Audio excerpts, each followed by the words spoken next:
வந்து என்ன செய்ய போறோம்னு பார்த்தீங்கன்னா எள்ளு உருண்டை செய்ய போறோம். எள்ளு உருண்டை எப்படி செய்யறதுன்னு வாங்க பார்க்கலாம். எள்ளுல வந்து கல், மண், தூசி எல்லாம் இருக்கும். நல்லா சுத்தமா க்ளீன் பண்ணி எடுத்துக்கோங்க. 250 கிராம் எள்ளு சேர்த்து வறுத்து எடுத்துக்கலாம்.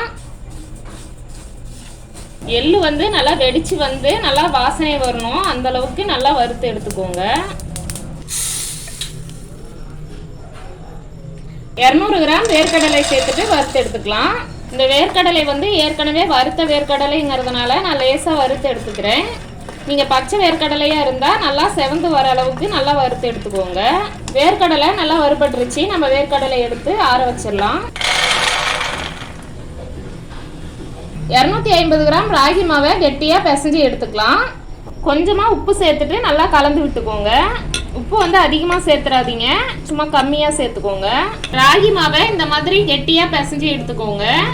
ஒரு தோசைக்கல் வச்சுட்டு நம்ம ராகி ரொட்டி சுட்டு எடுத்துக்கலாம். இப்போ கொஞ்சமாக எண்ணெய் சேர்த்துக்கலாம். ராகி மாவை இந்த மாதிரி எடுத்துக்கோங்க.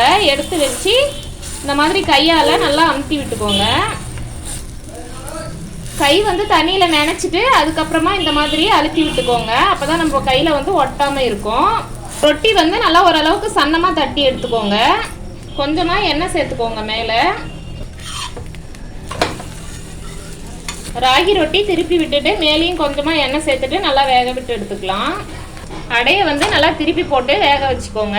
ராகி அடை வந்து நல்லா வெந்துருச்சு. இதே மாதிரி எல்லா ராகி மாவையும் அடை செஞ்சு எடுத்துடலாம். ராகி அடையெல்லாம் செஞ்சு எடுத்துட்டோம். ராகி அடை வந்து நல்லா ஆறிடுச்சு. நம்ம சின்ன சின்ன பீஸாக பிச்சு போட்டுக்கலாம். எல்லா ராகி அடையும் இந்த மாதிரி சின்ன சின்ன பீஸாக பிச்சு எடுத்துக்கோங்க. வேர்க்கடலையை தோல் நீக்கிட்டு எடுத்துக்கலாம். வேர்க்கடலையை மிக்சி ஜாரியில் சேர்த்து பவுடராக அரைச்சிக்கலாம். லேசாக கொரகொரப்பாக அரைக்கணும்.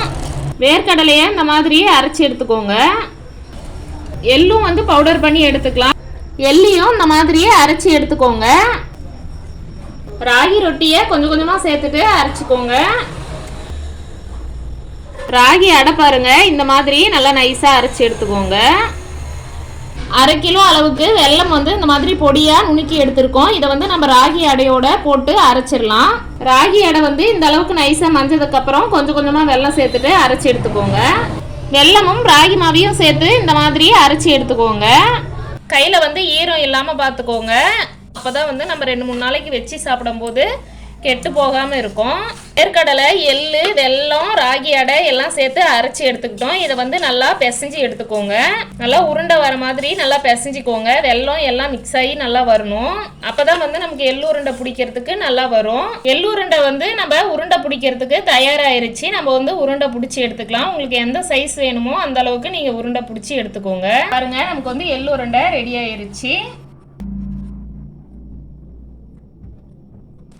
உரல், உலக்க எதுவுமே இல்லாமல் அருமையான எள்ளுருண்டை தயாராகிருச்சு. நீங்களும் வீட்டில் சத்தான எள்ளுருண்டை செஞ்சு சாப்பிட்டு பாருங்கள்.